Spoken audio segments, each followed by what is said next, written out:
I will now be speaking with gynecologist Dr. Shaga DeNoble. Welcome to Wake Up with Marcy. Thank you. Thanks for having me.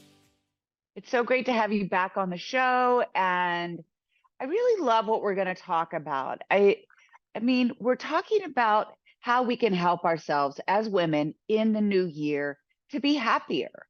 And one of those things that we need to focus on is pleasure and how we're feeling and intimacy.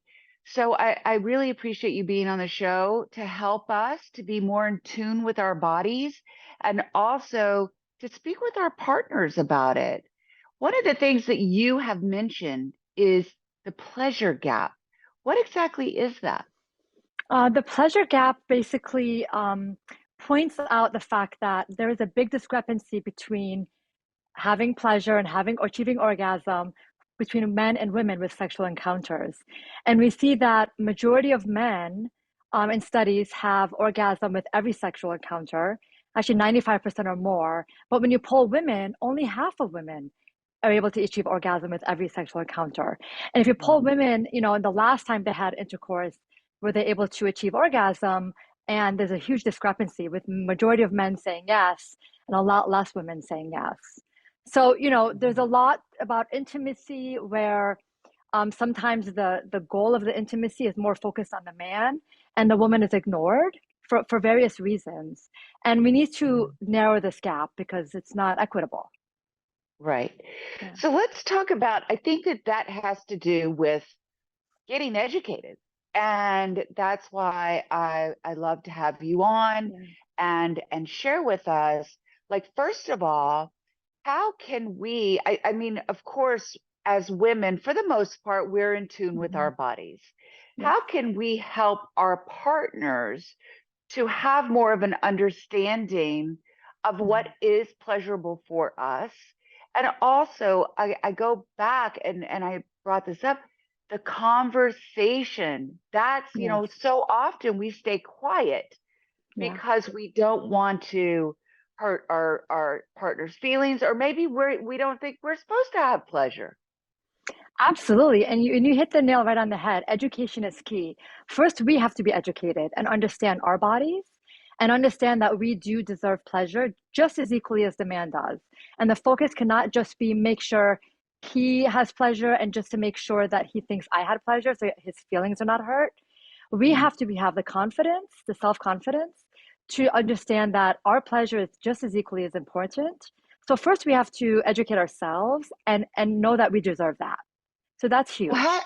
how do we get over being self-conscious about that?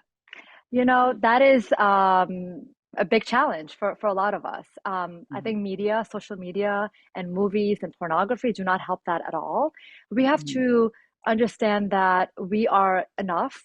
We cannot be so self-absorbed or so self-conscious about our appearance, and that plays a role a lot of times. Whether you've recently had a child, or maybe you've had some weight gain, or you're perimenopausal or menopausal, you don't feel as confident in your body. So we have to get to a point where we have that confidence and that we know that we do deserve pleasure as well and to build up that confidence. So So that's let's a lot talk of it's about, communication. yeah, let's talk about the pleasure, like Yeah. us having our own pleasure Yeah. and being given pleasure by our partners. Like, Yeah. how does that help us? I mean, is there are there health benefits to that? Absolutely. I think, being able to be in a safe, healthy relationship where you can communicate freely is huge. And that just Mhm. speaks to the fact of the healthiness of the relationship. And if we're not there yet, we can work on that to get more comfortable, to have the communication be deeper and more open. And as a result, the intimacy will improve.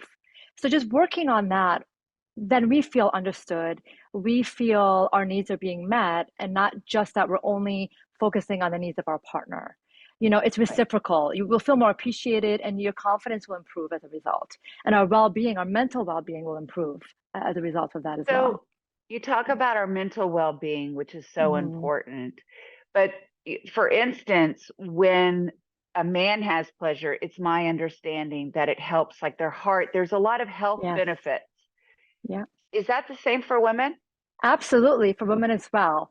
So when we're able to have intimacy, and it's not just about penetration and orgasm alone, any sort of intimacy that's erotic and sexual and arousing between a healthy partner, a healthy relationship, relationship, Yeah. improves our blood pressure. It lowers our blood pressure. It releases endorphins, which helps with pain, with Mhm. migraines and menstrual cramps and all sorts of pelvic pain. It does improve our sleep because of the release of prolactin. So our sleep is Mhm. better. When we sleep Mhm. better, then our libido is improved and just our mental well-being is improved. So it becomes a beautiful cycle. Yeah. Like I mentioned, as you mentioned, blood pressure is lowered. The our mood is better. It actually helps our mental health because depression and anxiety is lessened as a result of oxytocin release. We know that oxytocin is a pleasure hormone, and that's Right. released when we are have intimacy. So there's a lot of health benefits. We burn a little bit of calories. There's a lot Yeah. of, there are a A lot of lot of health benefits positive to things. that. A lot of Absolutely. And positive. Yeah, all right, so let's talk about one more thing that's so sure. important, and we've got to do this for ourselves in the new year is improving our intimacy and also like we're tired, we have too much going on. Like, how can we make it important for ourselves and this time with our partners? That's great. The new year is around the corner. We have the holidays and then the new year, and it's a great way to start the new year, focusing on making sure that our needs are met as well. So, yes, we're tired. We have dishes and laundry and work and the kids and activities. We have to prioritize our relationships and we Mm. have to prioritize our well being because we are part of the relationship. And when we do that, then we can have the relationship is healthier, the intimacy is improved. So, one great way Mhm. to do that is to have an open communication with our partner, to know that we have to put some things down on the list. It's okay if the house is messy for like another day. We Yeah. have to put the intimacy and our relationship with our partner and our needs higher up on that list and Mhm. kind of let go of some things. Another great thing that can help intimacy that I always tell my patients, you have to communicate with your partner. You have to have them, listen, help me out. I need a few minutes to be able to get into that mindset of being intimate. So, can you help with the dishes tonight? I'm going to go relax a bit, maybe take a bath and Mhm. kind of because all day we're running, we're taking care of everybody else, which is wonderful. It's good to be of service. But that Mhm. really, we have to let the partner take on a little bit of that, give ourselves a breathing room, and then we're ready for that intimacy. Oh, well, thank you so much for coming on the Thank show. Wish you. you a very happy new year. And hopefully I can have you back on the show soon. So Would love to. Thank you, Thank you. Dr. Happy New Danielle. Year. Bye bye. Bye.